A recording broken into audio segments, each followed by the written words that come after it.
So my name is the Reverend Peter Cook.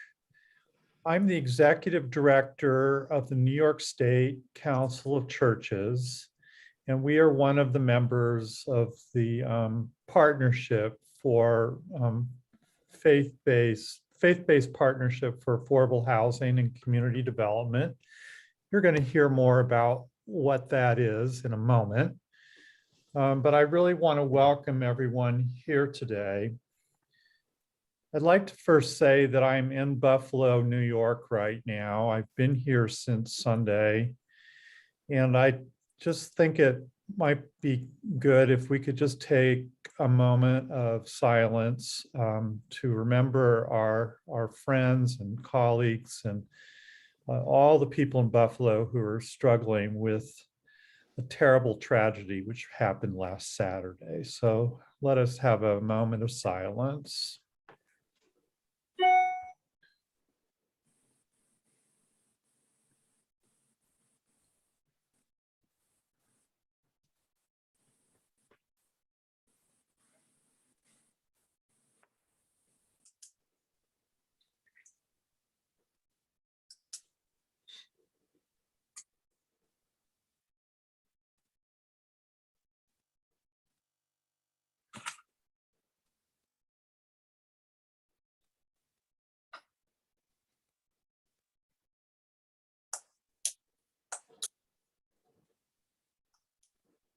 To our seminar today. It's entitled Before You Sign. And what we're going to try to do today is to understand our mission and leadership in our faith communities. We're going to help you understand the value of your assets,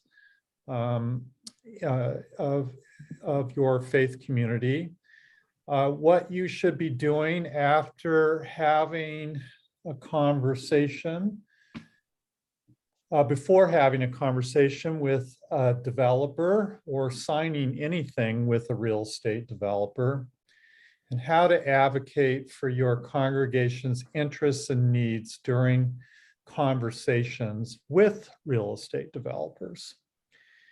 And we're having this event because many congregations find themselves in the development process, feeling rather unsure how to begin and how to proceed. And this workshop is designed to help you discern your mission as a congregation, understand how your property can further that mission, and advocate for your congregation and your interests when you are speaking with a development professional. At this time, I'd like to introduce to you Kate Toth, the Executive Director of Bricks and Mortals, and Mark Greenberg, Executive Director of the Interfaith Assembly on Homelessness and Housing, and also the President of the Interfaith Affordable Housing Collaborative. We're going to share with you a little bit about the partnership. So Kate, would you like to begin? Sure. So thank you everyone for being here. I will give a brief overview of the partnership, and then I'll hand it off to Mark to round it out. So as Peter said, I am Kate Toth, the Executive Director of Bricks and Mortals.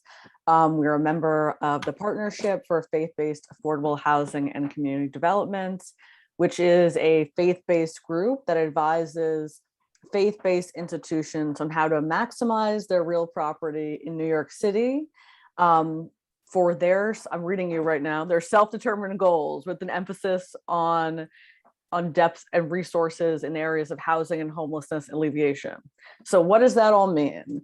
That means that we work with specifically houses of faith in New York City to help develop their properties for affordable housing.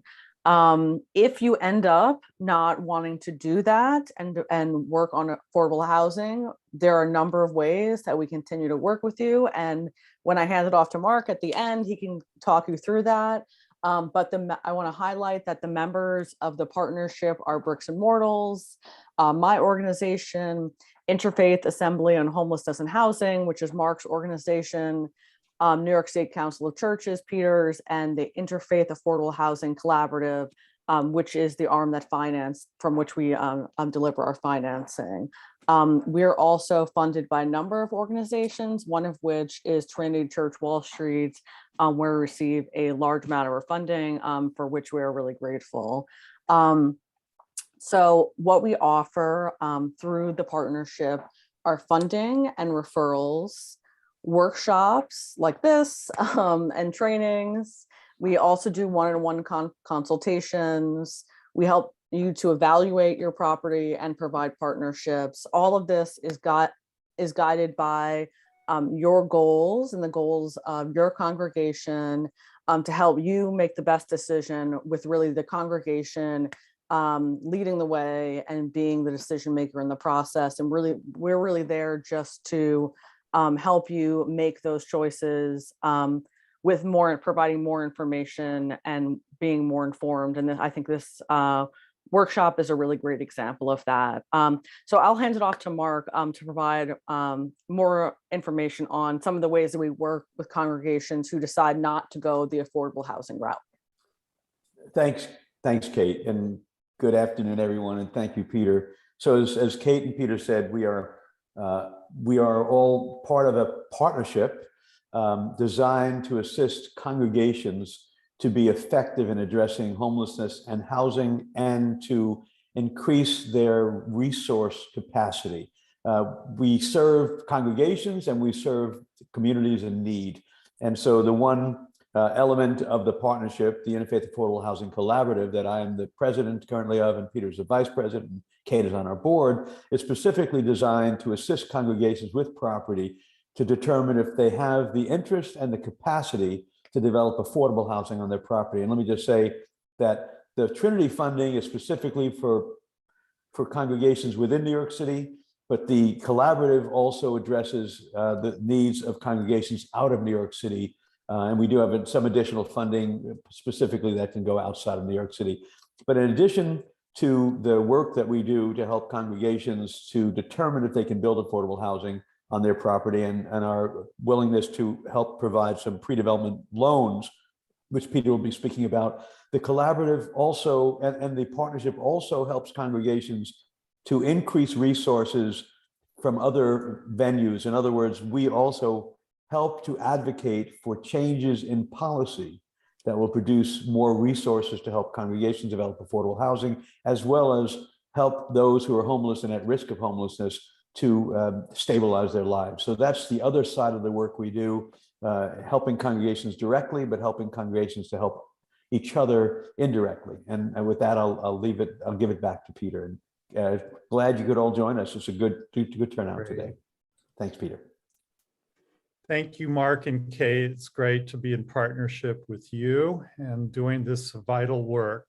I'm now going to share with you a chart that we'll be referring to from time to time during this presentation. If you just give me a second. Okay. So what we like to think at the partnership is that we're real students of the pre-development process. We try to anticipate all the snags and problems that churches run into, and we have a very prescribed process that we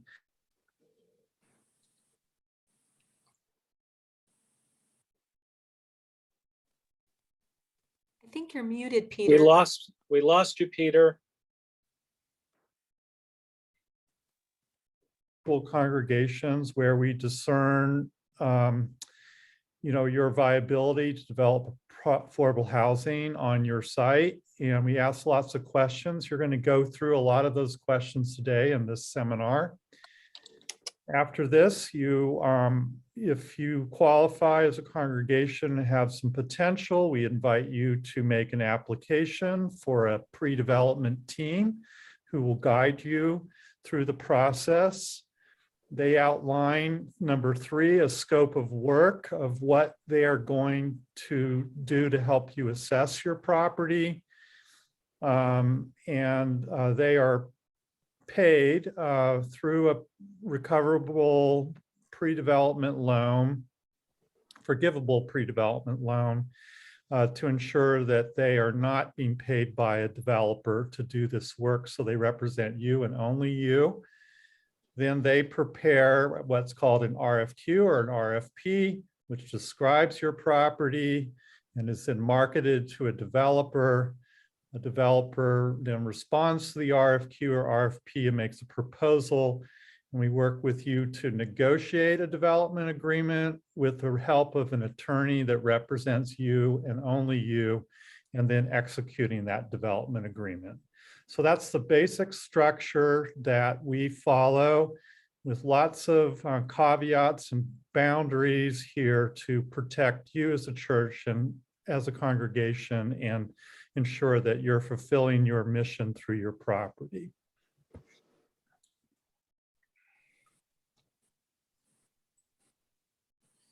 Okay, so the first thing that we want you to do is to understand your mission. And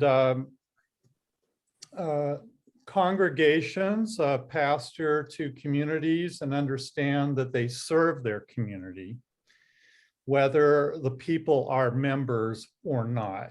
Your property, it's important to remember, is in service of that mission. And so if you have a missional viewpoint, that should lead you to get out into the community and show up in every venue you can think of and build relationships with your community, going to planning board meetings, showing up at rallies, just about everything. I've been doing a lot of that, for instance, in Buffalo this week, just getting out there and meeting people. Very, very important. And to also advocate for policies that are going to affect your community. Affordable housing policy, for instance. Policies around childcare, policies around elder care, policies around equitable education, policies around community space or the creation of community space, investment in community infrastructure. These are all things which congregations need to worry about, and not just the pastor, but the parishioners with him or her need to get out there and make this as part of their pastoral practice. And so to help us understand a little bit about the mission of the church generally, and as a congregation in particular, as it relates to the community, we are going to invite our first 2 guests to speak to this question from a theological standpoint. The first person is the Reverend Dustin Wright, who is the pastor at Messiah Lutheran Church in Rotterdam, New York. And the second is the Reverend Dr. Bill Schilde, who is the executive director of the United Methodist Cities Society. And so, Dustin, I'm going to turn to you first and ask you to speak theologically and practically as a Lutheran. How do you understand the mission of your church generally and as it relates to the community? Thank you so much, Peter, and thank you, everyone. I appreciate you all joining us this day. I think there's a lot of really powerful stories and inspirational models for faith communities throughout New York State that we're going to be lifting up here today. So it's hard to talk about my theological understanding without giving a little bit of the basic story of what has happened at Messiah Lutheran Church over the last, especially 3 or 4 years. So I became pastor here right on the edge of Schenectady, New York, kind of right on the edge of an urban suburban environment. In 2015, 2014. Sorry, late 2014. And you know, it was a small congregation that was certainly declining. It was you know, as they even put in their, you know, call paperwork, it was sort of our last chance to try it with a full-time pastor about whether or not we could make this community work. We really, over the first few years of my ministry here, things grew by leaps and bounds. We had a lot of success. We started a food pantry. We engaged in a lot more community work, actually led by someone who's here, Dr. Merle Longwood. We became a Reconciling in Christ congregation, you know, fully welcoming and affirming of people of all sexual orientations and gender identities and gender expressions. And that led to a tremendous growth. And really a sense of welcome at the center of how we understood our mission. But we hadn't really like formalized anything like that, and we also knew that there was plenty of other ways of being welcoming that we weren't doing. Our building was not fully accessible.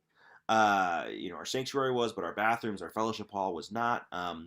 And so, but before we kind of started engaging just in your typical, I guess, capital campaign, this is around 2019 now, I think, 2018, we really wanted to dig deep and, you know, and grounded in conversations in the community, develop a proper strategic plan to help us be a little more certain about our values as a congregation of a lot of new people and a lot of people that have been here for generations. And so we started that process with a lot of detailed listening, meeting with members of the local community, and you know, getting reports back. So a lot of kind of one-on-one sort of, you know, kind of the typical community organized model. We took that information and let's see if I can share my screen. I think I can. Yeah, we came up with this document. And so, you know, the first question was based on what we had heard from our neighbors. What do we think God's vision is for the community we live in? As you can see here, we believe God's vision for Rotterdam and Schenectady County and the greater capital region is a community grounded in human connection and sustainability, where everyone can live abundantly, where everyone can learn from our diversity, and where everyone can live free from fear. From that, we developed core values of our congregation. You can see a lot of them here: welcoming and inviting, proactive, learning, socially engaged, a congregation together. And eventually we came down here to develop our own purpose statement that was reflective of our Lutheran understanding of God's grace. We are a spirit-filled congregation grounded in Jesus Christ, nourishing our local community in body, mind, and soul, saved by grace, renewed by worship, set free by the love of God. We collaborate with like-minded individuals and organizations to feed the hungry, bridge divides, and build a sustainable neighborhood in Rotterdam, Schenectady, and the wider capital region of New York. And then we got some more like, you know, governance-y structure things. So that strategic planning's boring and important. But what happened next was absolutely amazing. So right before the pandemic hit, we were about to vote on moving forward on a campaign and plan to make our building fully accessible. I found out from our contractor and architect that morning that what the plan they were proposing was going to cost double what we thought it was going to. It was absolutely heartbreaking. Literally that same day, I was having a meeting with my one of my fellow clergy folks from down the street at Trinity Reformed Church, and he said, "Hey, our building's fully accessible. Let's start talking. What might be possible? You know, could we, instead of just going on the campaign that you can't afford, can we do something together?" Well, that conversation got going, and then the pandemic hit. So this is pretty interesting. And both, you know, in my mind, the pandemic you know, obviously was heartbreaking and horrific and has touched all of our lives in a myriad of different ways. But it also, I think, allowed for people to dream new possibilities. And so over the last couple of years, we have consolidated our two congregations together. And this is all supported by the New York State Council of Churches, who is my neighbor program. A lot of what we'll be talking about today. And so we have, since that time, launched what's now the Trinity Community Center in the former building of Trinity Reformed Church. Most of their members are some of our most active members in person on Sunday morning today. And we are in just a week or two about to break ground on a differently structured campaign to make our building fully accessible. And we're also very excited about the opportunity of developing affordable housing. We've just released sort of the RFQ, request for qualifications, to potential developers, and excited about next steps in that amidst everything else. I'll probably be dealing with that more after I come back from my honeymoon in a few weeks. Great. Thank you, Dustin. Bill Schilde, I want to know very briefly if you could just reflect as a Methodist on how you understand the mission of the church. Well, good afternoon, everybody. We come out of the Wesleyan tradition, and even though I went to a great United Methodist divinity school and learned the Bible and theology and Methodist history, etc., I didn't really know how to practically put that into work and practice in ministry. So that's been something that's been developing over the last few years. Wesley always had a very strong theology of caring for those in need, those on the margins of society. And early on, if you know, Methodists had education institutions and hospitals and nursing homes, and they were meeting community needs. As a matter of fact, our bishop not only appoints a pastor to a congregation, we're not a call system like you Lutheran folks, we're an appointive system. The bishop actually writes a letter to the pastor and to the church saying, we're appointing this pastor to the community, not just to that congregation. So too often, I think our congregations are stuck with the edifice complex, which is, they're stuck on their buildings and the pastor is their employee and not to go out into the community.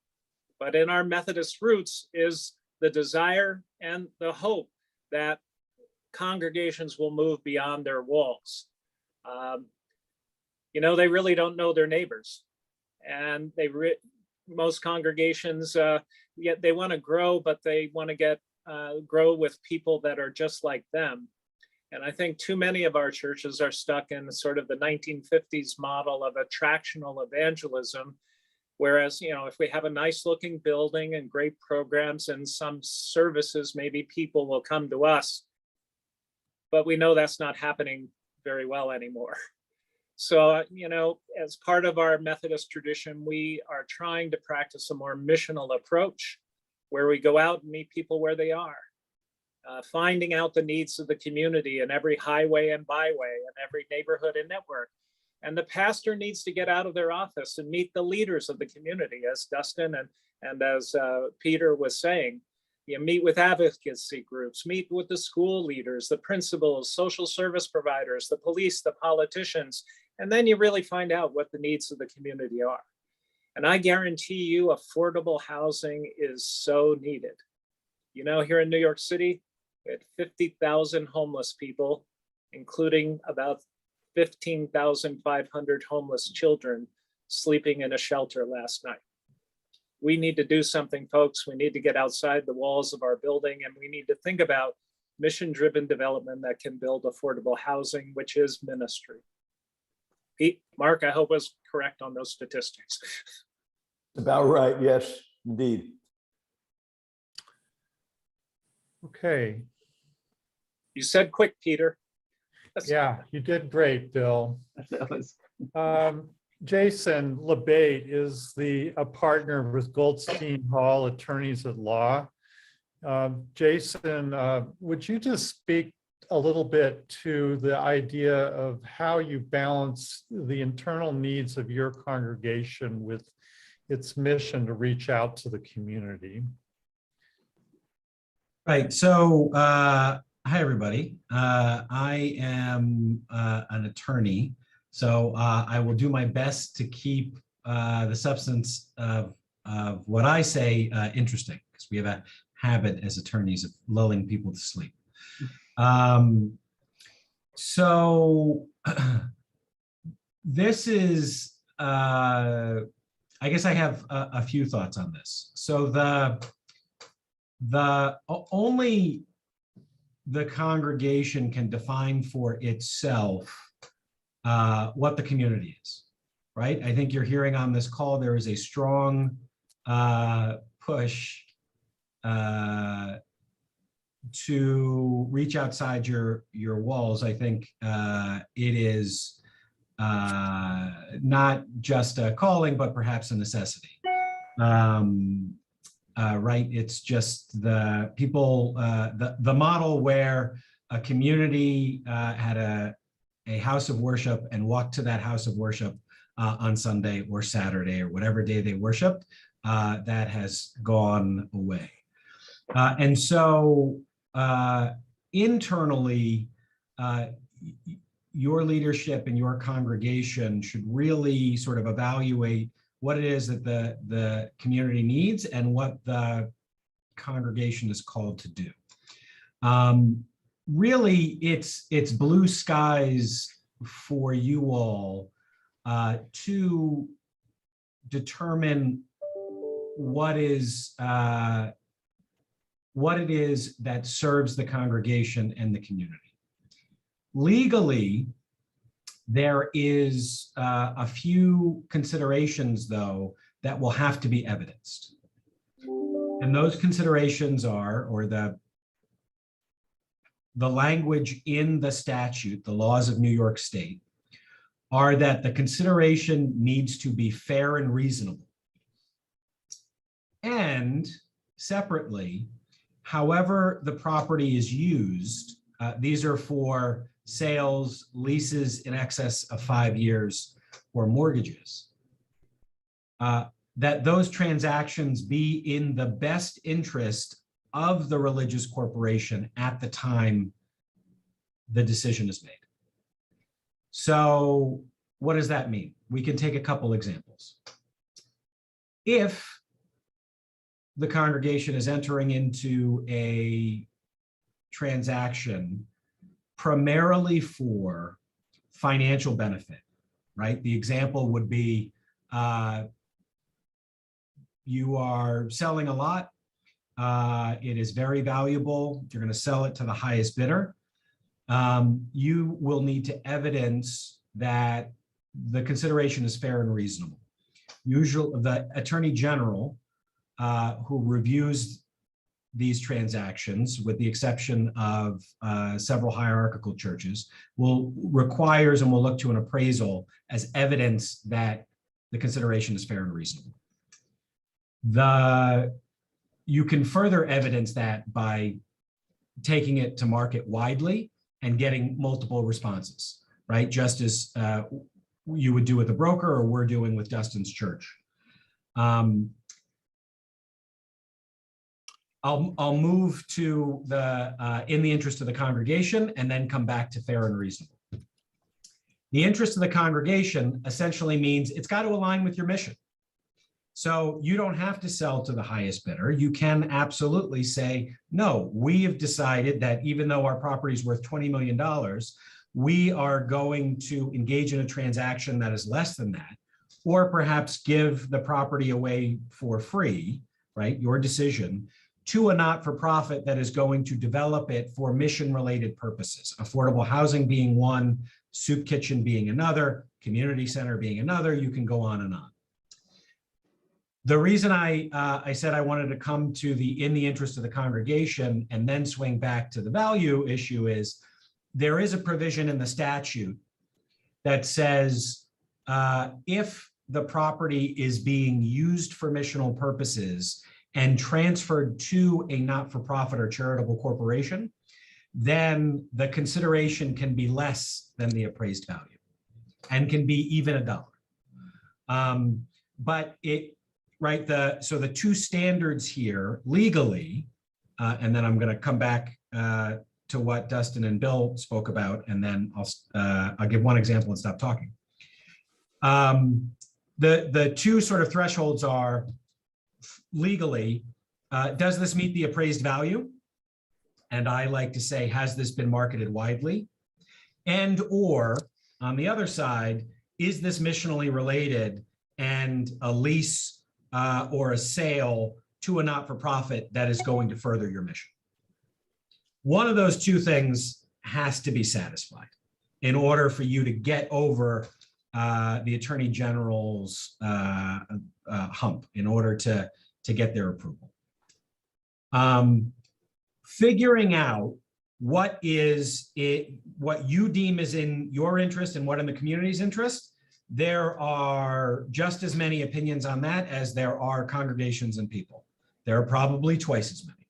And the example I like to give here is we work with a consortium of not-for-profit affordable housing developers in New York City. And there is a very lively debate about whether it is better to have affordable housing everywhere, regardless of the cost. So for instance, having units on prime property with very high market values in Manhattan, or is it better to maximize the dollars that you have and get as many units of affordable housing in the city and surrounding areas, no matter where they are? And there are camps that say, no, they absolutely have to be everywhere, regardless of the price. And there are camps that say, you know what? No, we are going to sell that prime Manhattan property and we are going to build 4 times as many affordable units in Brownsville, Brooklyn, Jamaica, Queens, in areas of the Bronx.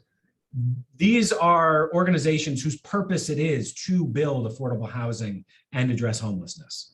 If they have divergent opinions, certainly you will. Okay. Thank you, Jason, for laying out that real tension. And so as Bill and Dustin showed, they had a very community-oriented approach to what it means to be a congregation. But Jason has also outlined the very real tensions between attending to the needs of the religious corporation and the congregants and doing community outreach. And you're going to have to live with that balance in a certain legal framework.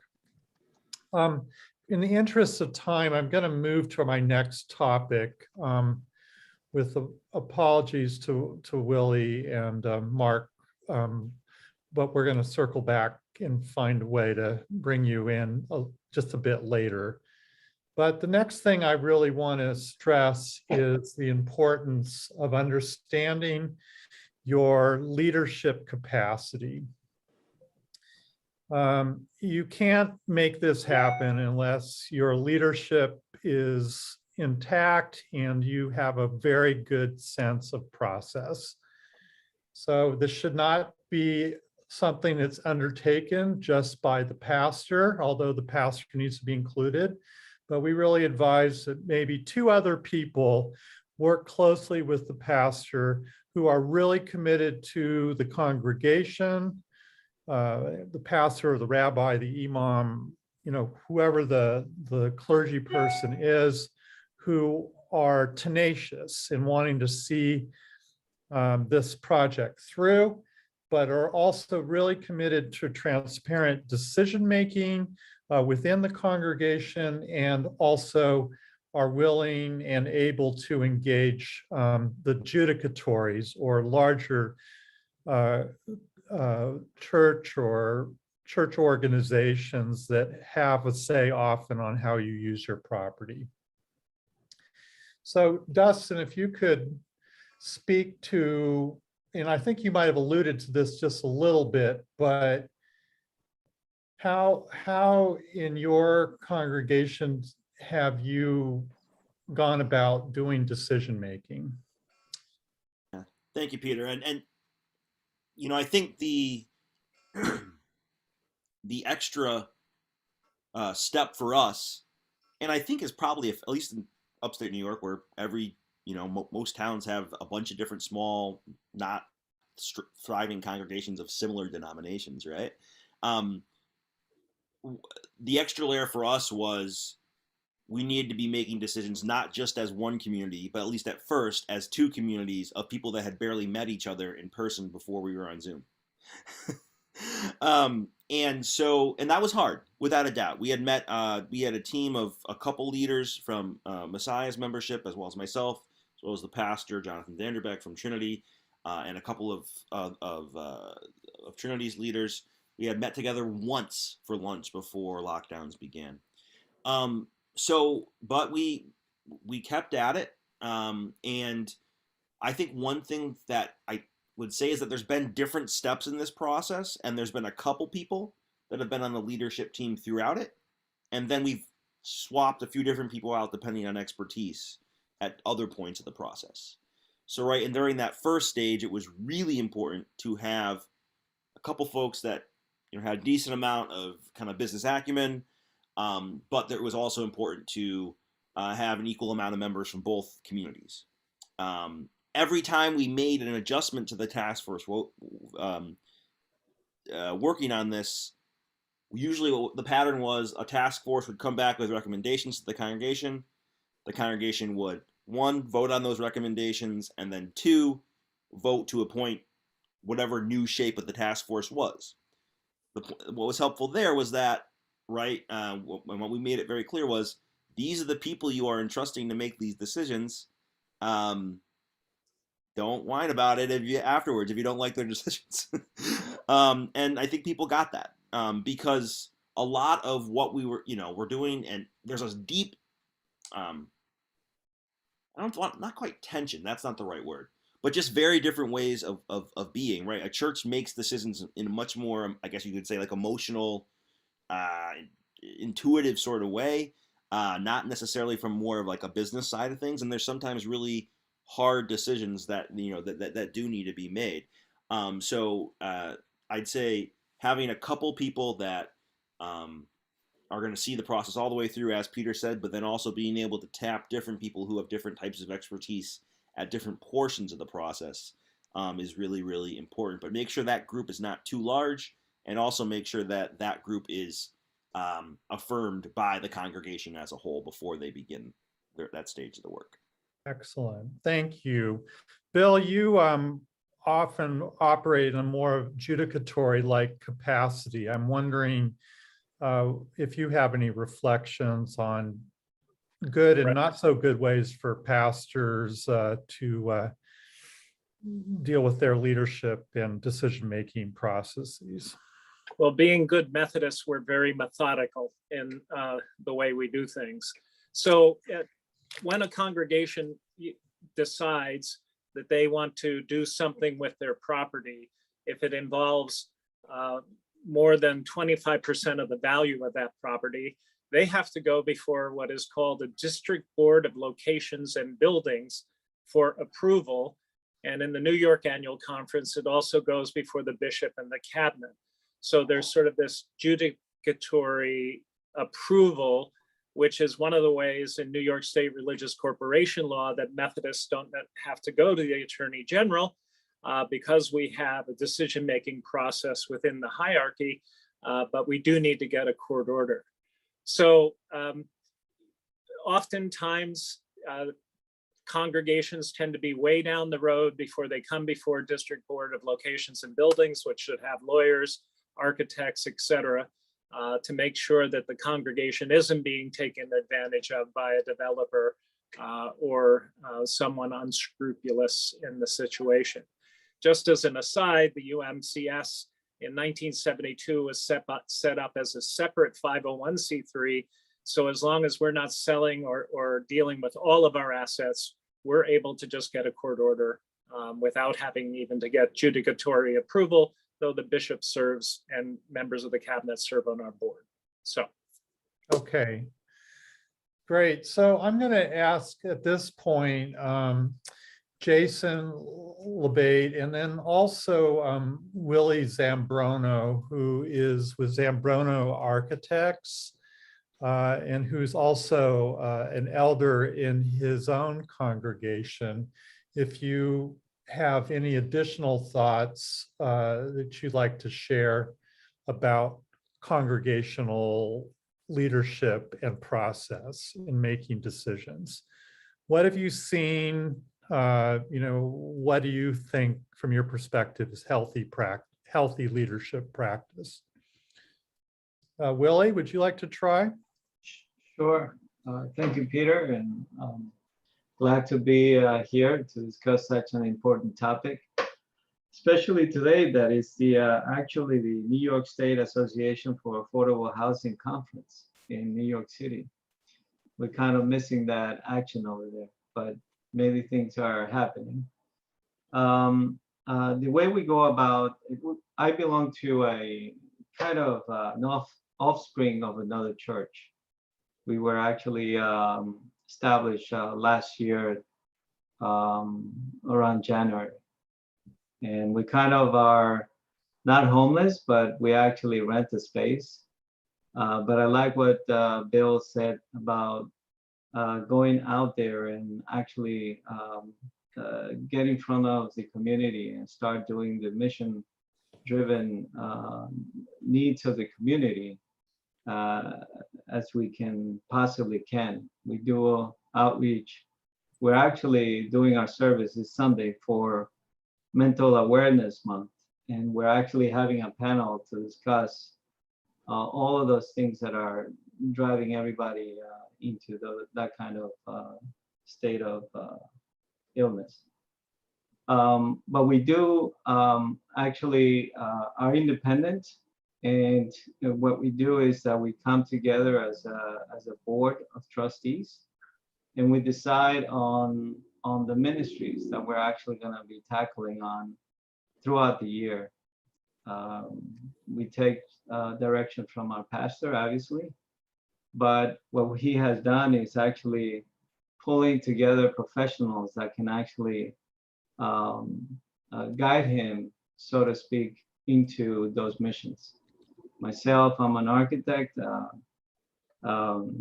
He's always asking me whether one property versus the other is good or not, as well as we have a CPA within our board of trustees.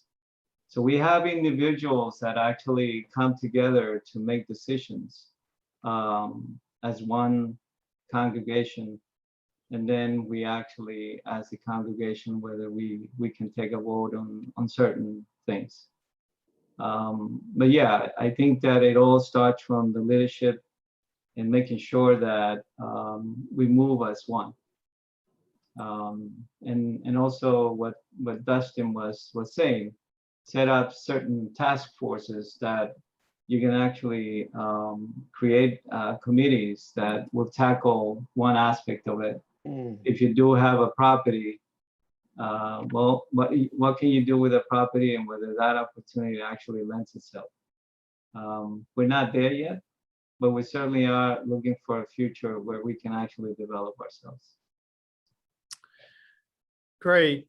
Thank you, Willie. Jason, I just wanted, if you could just take a brief moment to explain how the Attorney General relates to these decision-making processes.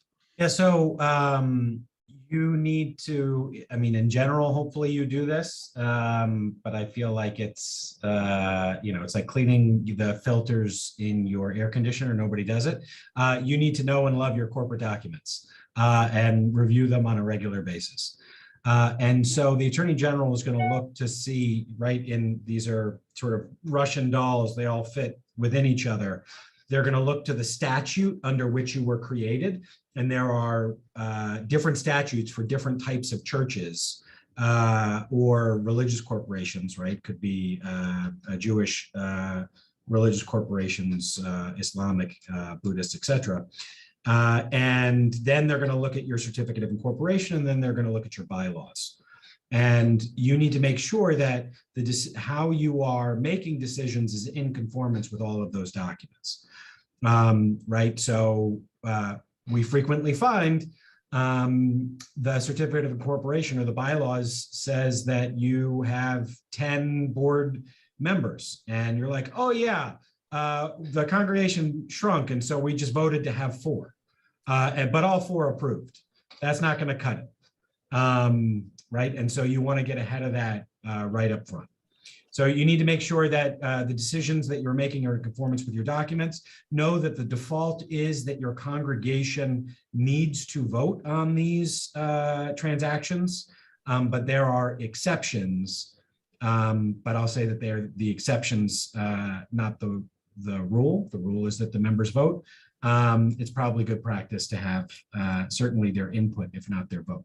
The last thing I'll spend 20 seconds on is please do not let this be someone's swan song.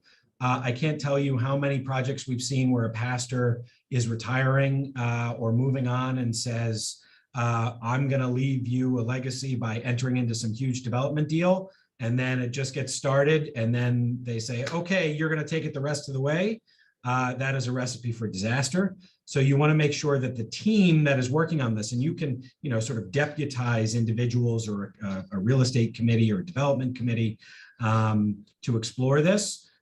You want to make sure that they are going to be there, or at least most of them are going to be there for this process. From where Dustin went, in his visioning, all the way to, having a turnkey or a functional project, if you are engaging in something like affordable housing, is probably at best a 5 to 6 year endeavor. So make sure that you've got people that are going to be with it for that long. Great, thank you, Jason. Mark Greenberg with the Interfaith Assembly on Homelessness and Housing. Mark, you've been around the block a few times. You've met a lot of pastors. What would you say are the better qualities of faith leaders with regards to relating to development? That's a good question. I think, Peter, that the most important thing is a very strong sense of mission. I think a high level of tolerance for the inevitable delays. I think also, as we've been talking, a real openness to understanding not only what your congregation wants, but what your community wants, and an ability to build consensus around that mission. And I think the key is that whatever the congregation decides to do is going to take 3 or 4 or 5 years at minimum. So the church has to be ready, or the congregation has to be ready to go through that journey together. It's very important that they're aligned in terms of their mission, and that different issues, different perspectives have been resolved before the congregation decides to go on that journey. And this is a long process. But remember that I think it's important to remember that, one, as we've said, often your property is the most valuable asset the church has, or the congregation has, but also remember that you as leadership are representing not just those who are now sitting in your pews or meeting in your boardroom, but you're representing the decades or hundreds of years of people who put their lives into that congregation. So you want to represent them as well as the people sitting around the table. This takes a while to come up with an answer to something that everyone can feel aligned with.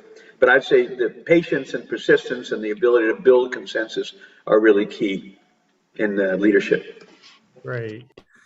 Thank you, Mark. That was really thoughtful of you. And I think that everybody, all the panelists on this call and all of the faith leaders who are here would really very much concur with Mark's advice. I'm going to move on here just to remind you again about the collaborative and the steps that we take. I'm going to show this on the screen one more time. So we've been talking in the number 1 circle here, where we've talked to you about your mission. We've talked about your leadership and some of the tensions that you might be under, trying to balance the internal needs of your congregation with serving the community. And there are a variety of theological considerations here. These are very important things to understand your mission and to have your leadership intact.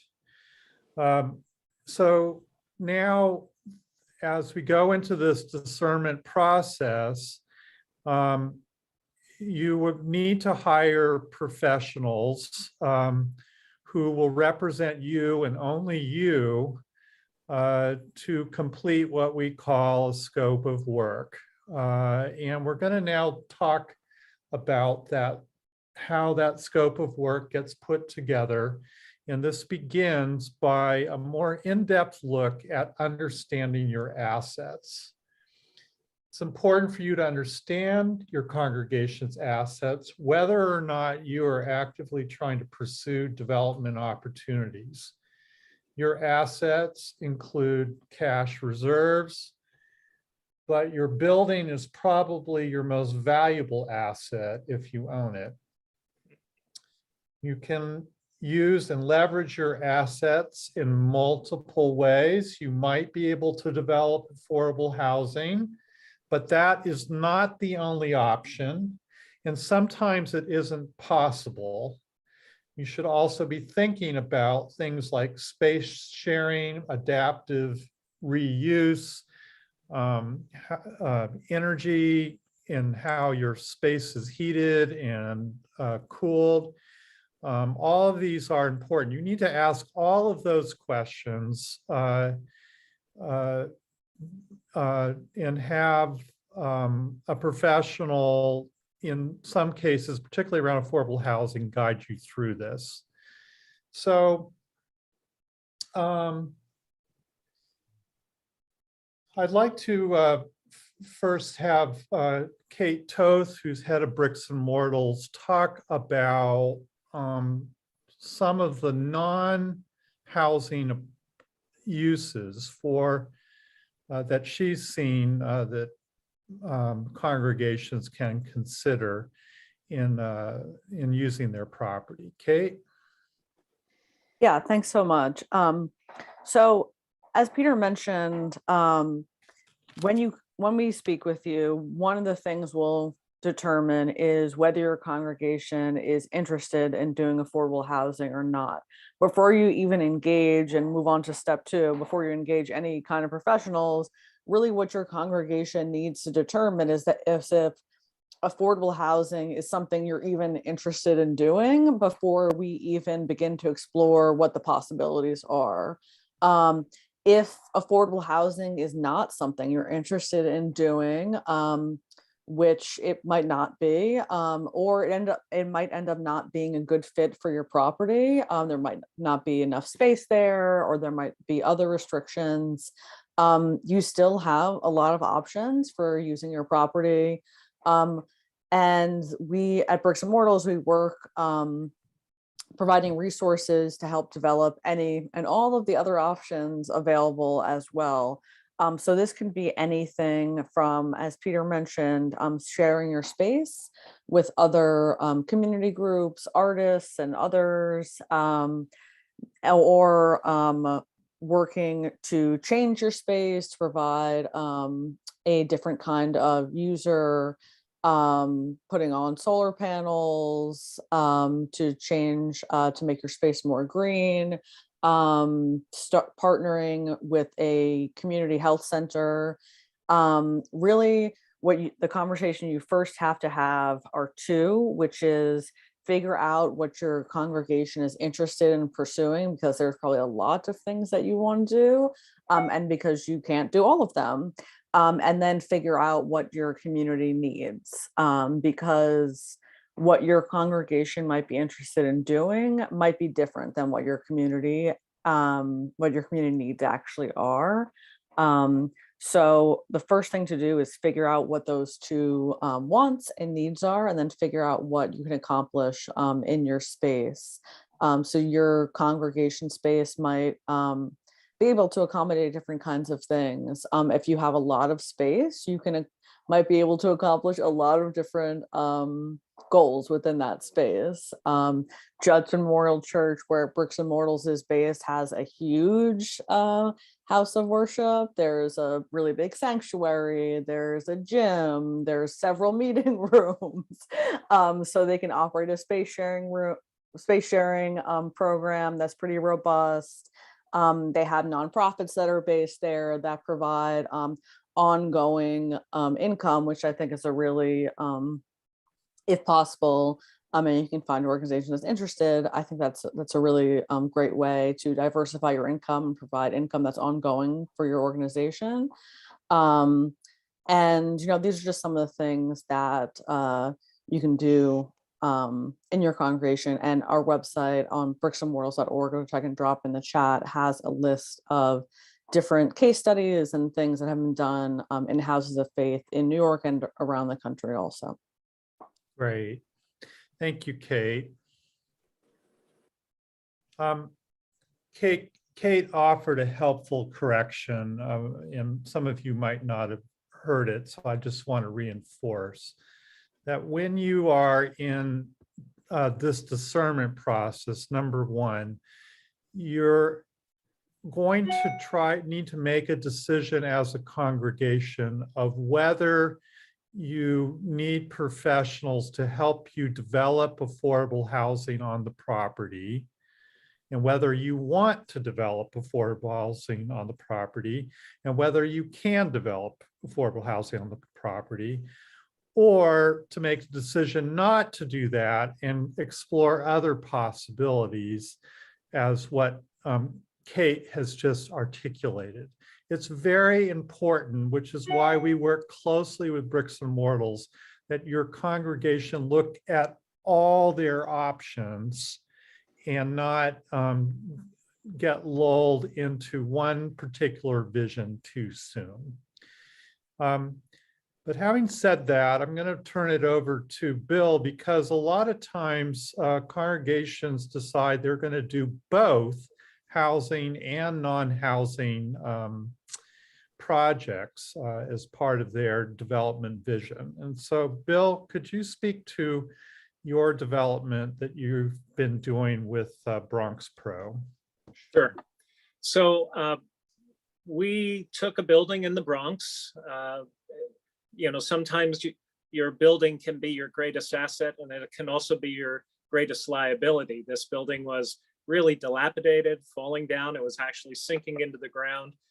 The congregation, all of about 8 remaining elderly women, decided that they needed to cease to exist, so that we looked at this as an opportunity to provide for affordable housing in a joint venture with the Bronx Pro Group, with any developer, and also to the cabinet of the conference and the bishop decided we didn't want to have, it was a mixed use building, we didn't want to have a congregation in the community space, but we wanted to try to have some type of social service in that space.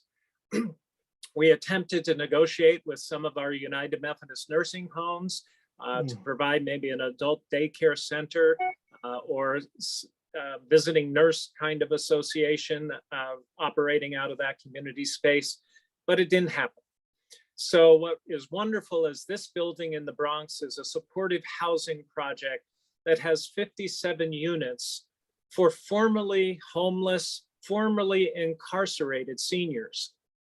And the Fortune Society, which is a great advocacy group and service agency here in New York City, became the third partner, and they're using this community space to be their Bronx office for their scattered site housing, and also providing on-site services for the 57 formerly homeless, formerly incarcerated people that will be living in the building. It's 154 units in total, a Section 8 building.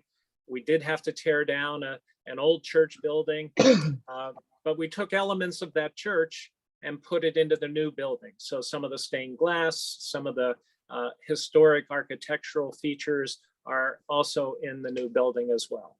So that's one way of possibly not having, of doing a mixed use building and not necessarily using the community space in that building, which gives you a density bonus to be used as a congregational space, but rather as a social service agency for the community. Okay, thank you, Bill. So this will be a moment for us to just say that when we go back again to our process here, that if you do decide to move forward with affordable housing, and it's really that it looks like you have the potential to do it, you would make application to us. We'd invite you to do that for a recoverable loan that would pay for an attorney and an architect and a pre-development coordinator who would guide you through this process to help you develop an RFQ or RFP. That would include both affordable housing components and non-housing components as part of creating that RFQ and RFP. We continue to work with bricks and mortals even as we go into this these next stages. I also want to give a shout out to our good friends at Enterprise Community Partners, who also provide this kind of assistance. I think that there's a program that's opening up that you can apply to, and we try to work with other entities like Enterprise to get you the help that you need. Betty Fong, I don't want to put you on the spot, but I'm going to. Are you there? Betty? All right. I think Betty was here from Enterprise, but they're going to be doing another seminar where they're going to lay this out in a couple weeks, and I urge you to go to that as well. Okay, good.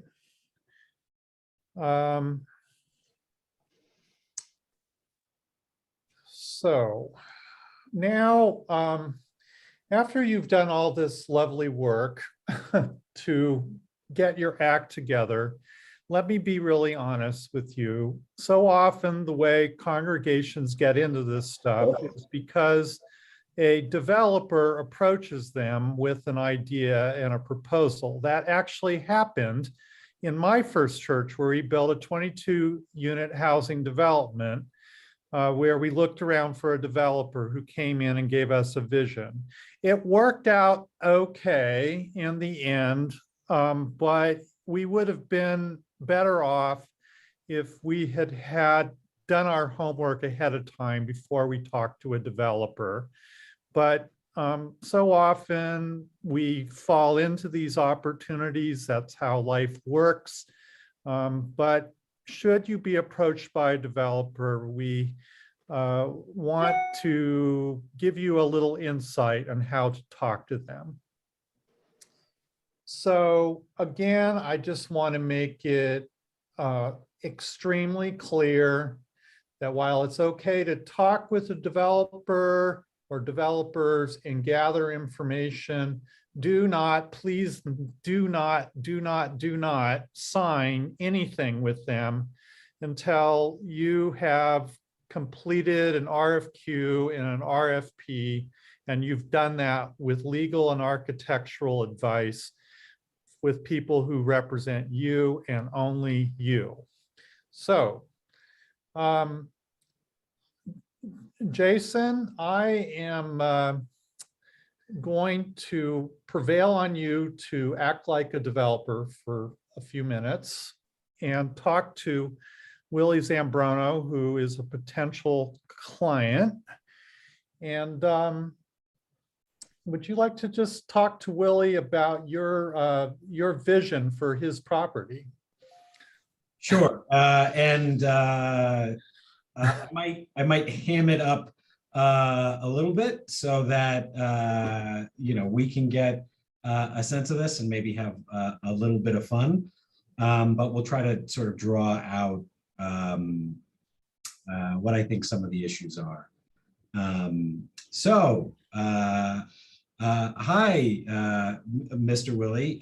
So I want you to know that we're developers in the area. When we work with other faith-based organizations, and we like to believe that we do a lot of good for the community. And it really seems to me that there could be a win-win here. You've got a lot of excess space, right? Your church is really underbuilt for what could be built here. And so we'd really like to get you into an exclusivity agreement so we can, figure out a development solution where we can help the community and we can help the church and probably put a couple dollars in your pocket. So is this, is this something, we and whoever needs to make the decision that we can talk about? Sure. Jason, it is, right? Yeah. Jason. Yeah, no, we welcome the approach, and we would like to think about those things. First of all, have you worked with other churches, and can you give me some references as to which churches you actually work with in the past? Oh yeah. So there's a bunch. We've done. I guess the most of the churches that we've worked with have been in New Jersey. So I don't know if that's going to be applicable here, but I can certainly get you their name. You don't know Pastor Joe from Newark? He's very happy with what we're doing for him. But yeah, absolutely, I could provide that for you. I can provide you their name. It might take a little bit of time to get in touch with him. He's very busy. So I'm assuming that you have done your research on my property, on the church's property, actually. And what do you consider a fair trade versus what you're getting back? So it really it all depends on, we pride ourselves on making sure that the church is happy with the end product. And so it really depends on what the church wants out of this. If you're looking for an endowment, then certainly that's something that we can explore. We find that most of our faith-based partners are interested in sanctuary and some community facility space. And we would work with you to identify what your needs are. And we'll try to give you as much as we can, as much space as we can.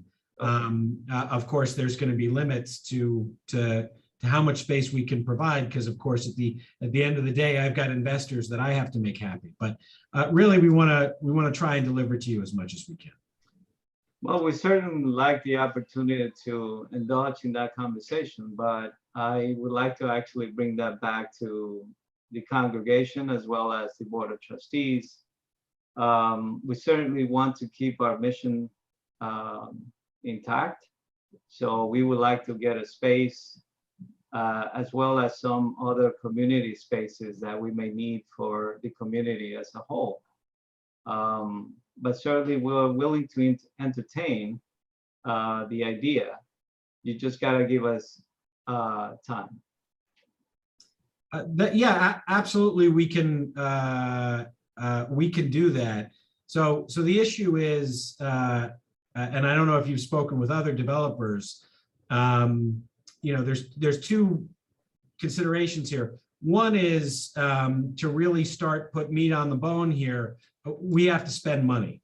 And in order to spend money, we really need to make sure that, the church isn't going to turn around and dance with somebody else, or maybe even take the information that we give you and use it to go,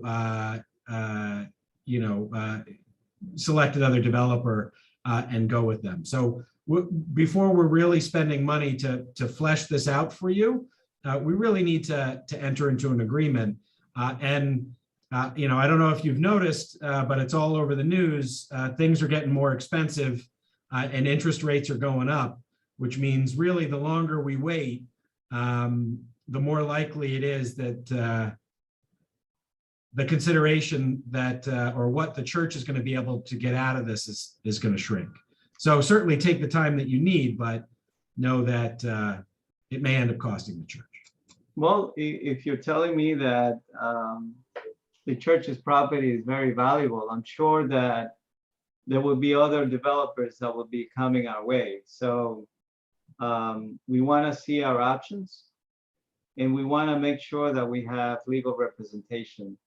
So not only do we have to actually, I have to actually speak to the Board of Trustees, but also speak to an attorney that could guide as well.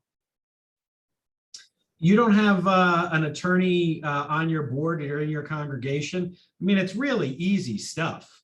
I know that some attorneys say that this is very specialized and you should really know what you're doing, but really any attorney will do. If they want to draw up a simple exclusivity agreement, then we're happy to sign it. Sure. But I really would like to speak to our attorney and see if they can actually guide us the right way. Okay. Very good. You guys are wonderful. You've got an Academy Award. Hey, first time in acting, huh? Okay, so I'm just going to ask our panelists, including Kate and Mark and Bill and Dustin, if you could just Can I reflect just with share us. one thought? Can I just Yeah. share one thought? I really Okay. thought Jason was actually going to ask me to get his attorney to talk to him. Yeah, very So I bad would say, well, idea. wouldn't that be a conflict of interest if I do that? So Absolutely. Peter, I'd like to Okay. sort of jump in on this. Okay, First of all, they'll give you references and you'll call them, and it's probably their cousin Vinny that you're actually calling. So, you can learn a lot from just Googling a developer and seeing what sort of things they've done and actually calling the real list of references, which are the people that they've worked with. The other thing here in New York City is HPD has a vetted list of developers that they have worked with in the past. And that's how we how I confirmed that Bronx Pro was going to be our developer. It's really about relationship building. And that is, I met Bronx Pro 14 years ago, and it took 7 years for us to get to a deal. And then that was in 2017, and 5 years to do the building. But you can find socially conscious developers and meeting people at housing conferences, talking to planning boards, things of that sort. So thank you for your award-winning performance there, Jason and Willie. But I just wanted to share sort of the things that we experienced as we tried to find developers for this site in the Bronx. okay, great. Yeah, Jason. if I could jump in, Peter, and Yeah. I think, Oh, go ahead. I think it's important to understand that everybody has a role to play. And as Peter and I were discussing, I think a few days ago, a representative from Riseboro, I see Randall is here. When the president of Riseboro spoke at a conference a few years ago, he said, you need a lawyer to protect people against people like me. Now, he wasn't saying that Riseboro is trying to take advantage. The fact is, the developer has a role, their attorney has a role. You need to have an attorney that plays that role for you. It's just a matter of representing your interests. The developer is not representing your interests, they're representing their interests. It's nothing wrong with that, but you need to have someone who's looking at it from your perspective. So even when you get to the point of coming up with the development agreement, what is the size of the developer fee? What's fair? Only people who are in the business can understand what's fair and what's appropriate. So that's why you just have to structure these conversations properly so that every perspective is represented. And it takes, as Bill said, working with the right partners, but also having the right people playing the right roles. We all have our job to do, and we need to find someone who does that job for the congregation, not expect the developer to represent us. Hey, Mark, this is Randall. Since you mentioned me, how you doing? And you're absolutely right, because we recently had a situation with a church in Bridgeport, Connecticut. And we were working with them, talking to them, but one of the things that we kept saying is, we love to continue working with you, but you need an attorney, you need some representation. And we reached out to Goldstein Hall, and Jason, I think, is currently working with them. And we actually took a step back for them to have a developer relationship with their attorney and the fact is that they potentially will put together an RFP for the property and we will have to compete just like everybody else. So I think that's incredibly important that knowing that representation is so important and that we have our own interests, and our interests may be aligned on a lot of different levels, but it's our interest and you have your interest, and you have to protect your interest at all points, just like we're going to protect our interests. And so I think that you've made a great point, Mark, that each and every single religious institution that is interested in this needs to put their attorney front facing in all of this, in all of these discussions. Because as much as they may think they know, I think the developers know a little more. Yes. If I could, Yeah. Thank you. real quick. Dustin, could you speak? I know you have your hand up. Yeah. So, I'm speaking a little bit more from a different, from an upstate New York context where it's not as much, developers aren't like, knocking down our door to redevelop a site and build affordable housing, right? It's a little bit different. It's whereas we want to do this as quickly as possible, but in the right way. And I say this as someone who over the last 15 minutes was having to call an emergency church council meeting in the next hour to vote on a thing to make our loan for our accessibility project vote for the Sunday happen. This stuff takes a lot of time too, right? And without a doubt, when we decided to move forward with this, I knew that a lot of my pastor time, even with a great team of lay members behind me, some of it was going to be taken up to do this really complex long-term work. But the fact that, at this stage in our process, that I know that, right, Jason is our lawyer who's shopping around the RFQ with our developer types, and that there's nothing else I need to do right now is incredibly helpful too. So, right, it's both the getting the right advice, and it's also, if you are a clergy person or if you're, a lay leader who will be telling your clergy person to, hey, do this thing, it's important to have those folks on your team to play the roles just like Mark was saying, so that your pastor can be a pastor as much as possible. Great. Okay, we're going to open to questions now, but I'm going to show this one more time.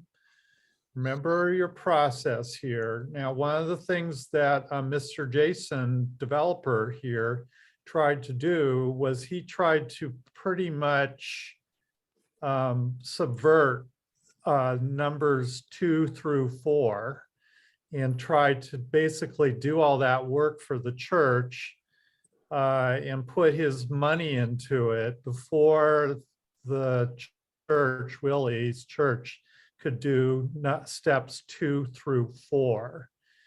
The only time you really get down to having a serious conversation with a developer is after you've developed an RFQ or an RFP.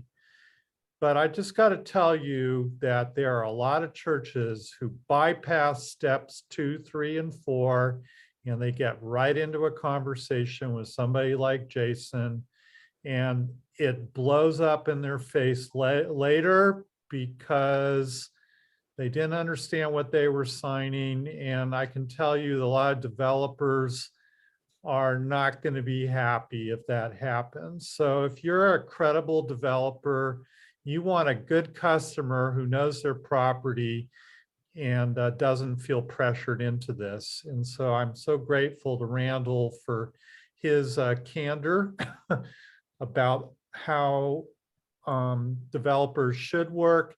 And a lot of times developers aren't there to exploit you, but they're really actually going to be wonderful partners, but they're going to be better partners with you if you've done your homework first. So at this point, I'm going to open it up to questions from the audience. I'm going to allow us to move to 3:35. So we have 10 minutes for questions. So speak up, put up your hand, put it in the chat, and we'll try to get to as many as we can, okay?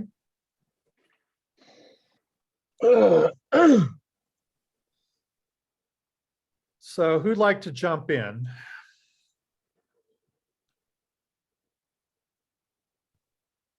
Peter, I see Richard raising his hand.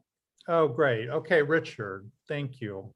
So Dick Kubek, I'm representing Long Island Jobs with Justice, but over 20 years I've been an affordable housing advocate in Huntington. And what I haven't heard today is how do we cope with, particularly in the suburbs, Dustin mentioned this, we don't have developers looking to develop housing. And if they do, they want to develop affordable housing for senior citizens where there's some money to be made. So, and I'm assuming, that most of the folks on this call are going to be looking at lower income housing. That's where the real need is. So how do we deal with the local zoning structures in the suburbs that really, prioritize single family housing and make it incredibly difficult to get the zoning permits to build multifamily housing, which is what we're talking about here. We have a project called Matinacock Court that was proposed in 1984, went to the Supreme Court, and it still has been built. So how do we deal with the hostility in the local zoning structures? Okay. I'll take a first crack at it. Is that okay, Peter? Yeah, absolutely. Thanks, Jason. Sure. There's, I think, multiple pressure points. And as you probably know, Richard, better than probably anyone on this call, it in part comes down to softening the ground in the community from a NIMBY to a YIMBY, and finding I think people get stuck on or entrenched and saying, we don't want that, or we must have that. Whereas it could be like, no, maybe we need some of that and place strategically. We work with Tiffany Zazula and the Pace Land Use Law Center, and I believe that they've done some work in Long Island, really to work with zoning boards in the community to try and sort of create master plans for communities. And I believe Peter has some recordings on this that we could share, to sort of have smart growth in terms of density. So I think that that's one. The other is, and this may not be apparent to those who are not, haven't done real estate outside of New York City or at all, right? New York City has as of right zoning. So it is very easy, Exactly. or one less thing to worry about, to build a building, right? Like you can build, 5 stories, 9 stories, 40 stories, and rather dense, and the community really can't say anything about it. In Long Island, in the Hudson Valley, the density is very low for single family, and so you need to go to the zoning board and the planning board to get an approval to build something that's more dense. So what I'm saying is, the one is to sort of get zoning that by right allows something more dense, and there's a push for transit-oriented development. But the other is to get a developer to have the appetite to take this on, right? They're either going to be purpose-driven and not for profit, and it's in their mission to sort of take a risk like that and take on the battle, this may be true of not-for-profits as well. For-profit developers are going to say, okay, I'm going to take more risk, but I have to have more reward, right? So if I'm gonna if I have relationships with the town, they're pretty good, I'm going to feel this out, I'm going to have to put something together, it's going to cost some money, I'm willing to take that risk, then, right, that means that I might give you less of the developer fee when we get there than I would otherwise if we do senior. The other thought that I have on this is, you could, of course, if you go, do your due diligence, get funding through IAHC or otherwise, have your own consultants, et cetera. You could have a sort of optionality baked into an agreement with the developer, which is, look, we're going to try supportive housing with the town, and we are going to make good faith efforts, and you are going to participate.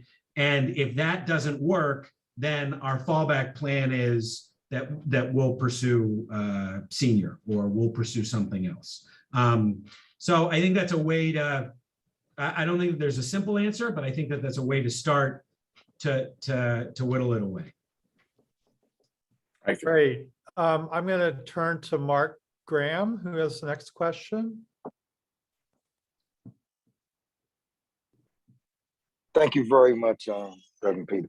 Yes, my question is, my name is Mark Graham. I'm the executive director of the Redemption Center, and we provide transitional housing for men being released from prison, people who are in diversion court, as well as people who have a criminal legal system encounter and are homeless. And first and foremost, I'm glad that I came here because I learned an extremely large and significant amount of information. The question that I have is, if as a non-for-profit, if I partner with a church and the church doesn't have a space, would we be allowed to come together with a joint venture to build affordable housing? Because that's one of the things that's on the back end of our mission. That's my mission statement as the Redemption Center. So the short answer is yes. The state or government in general, right? There's the separation of church and state. And so even if it is a faith-based organization is engaged in secular activity, and there's some recent Supreme Court cases on this, which would argue that it's allowable, they're sort of uncomfortable depending on how close to the ownership entity the religious corporation is.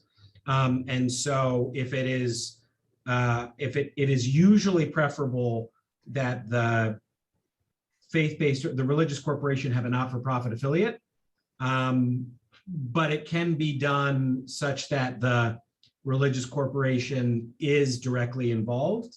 There just has to be some sort of guide rails, and it has to be made clear that this is, you know, for all faiths, for all people. It's truly missional work. There's not going to be evangelizing or anything like that.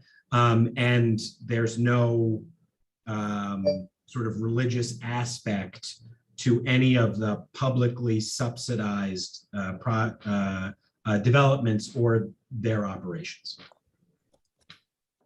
Okay. Reverend Waldron, you have a question. Yes. I'm as probably you know, I'm affiliated with the Presbyterian Church, and I am assisting a church in developing their space in order to approach a developer, etc. But what I found is that there are some organizations, I guess like IAHC and some Cooper Square affiliates, and even NYC LISC. Is there a way in which someone that is seeking to go in to get a developer, or anything that we should look out in these organizations that in selecting someone to guide us towards a developer? Is there any special features? Yeah. So if I may, Reverend Waldron, there's a number of groups that are operating in what we call the pre-development space. Yes. One is Interfaith Affordable Housing Collaborative and the Faith-Based Partnership, which is sponsoring this call.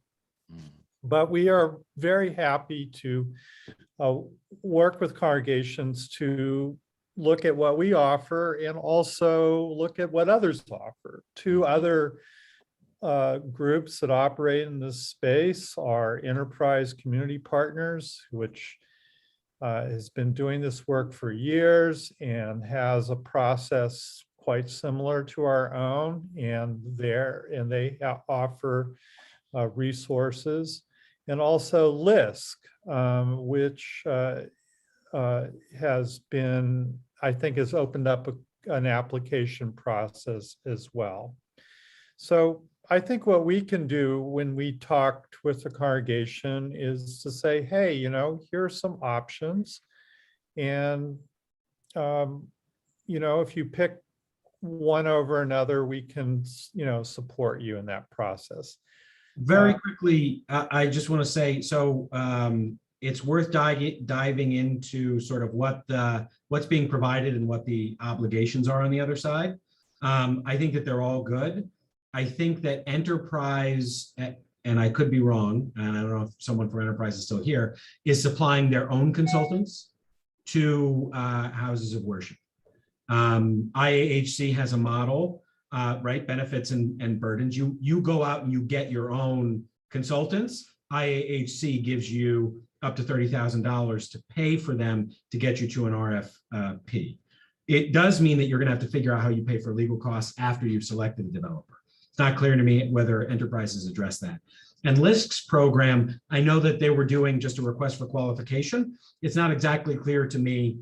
I know that they're providing technical assistance to get you to an RFP and finding a developer, whether that's their consultants selected by you, and what the sort of list of services is not yet clear to me, at least. And I think that is going to be forthcoming shortly. But in order to be in it to win it, as it were, you need to sort of submit for eligibility now. I see no harm in doing that if you or churches that are interested. And then once you get clarity on the program, you could decide which is best. Okay. Jason, if I could just add, so what the Interfaith Affordable Housing Collaborative does is we will assist in doing our due diligence if you have a pre-development coordinator that you would like to work with. We have a list of those that have passed that match our criteria. But if you have one that you would like to work with, we will run them through the same process so that we're sure that you're getting someone who is competent, and you're setting the structure up appropriately so that you're well represented by an attorney, but also an architect and a team that can put that pre-development project and proposal together. Yeah, let me just say that we really vet any professional that's going to represent you. So if you have an attorney, even a good attorney who sits on your governing board, we probably would not want that person representing you in a pre-development capacity, because there are other pressures that attorney's under that could pose a conflict of interest.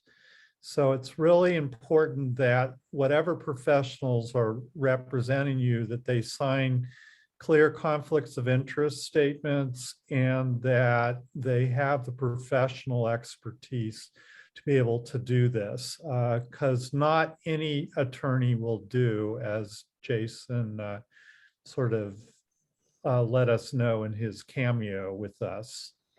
So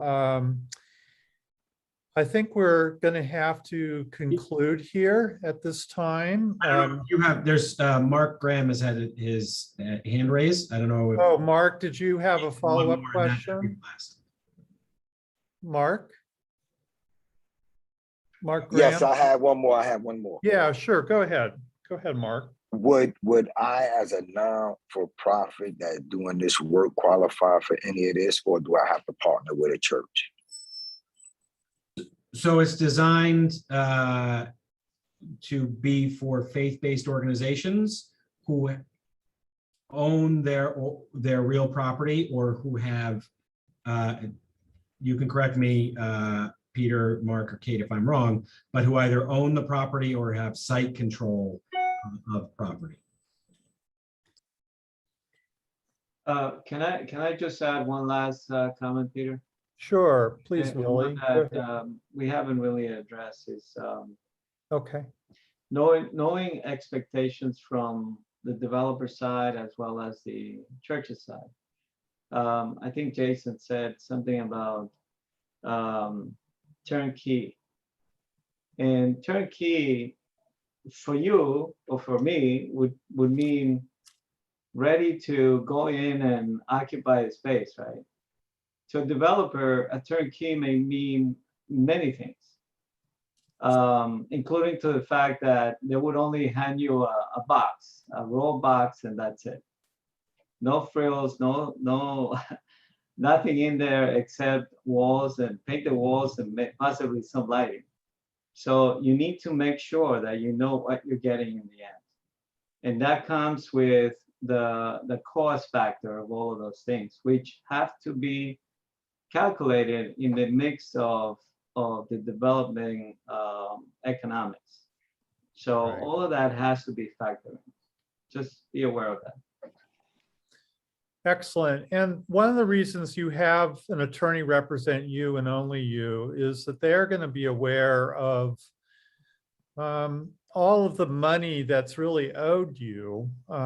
You could get a share of the developer fee. You want to be sure that you're getting full value of your property in the deal, and a number of other financial money buckets that you need to be aware of. Sometimes congregations aren't aware of this because they don't have good representation, so they end up with a deal where they didn't get the resources that they really deserved. Okay. So thank you very much. I put the websites in the chat, but the next best thing for you to do is pick up the phone and call us. You can call me 508-380-8289 or drop an email to us, or also reach out to our project coordinator who couldn't be with us today. His name is Kevin Ritter. And his information is available in the chat as well. Thank you, Kate, for putting that in.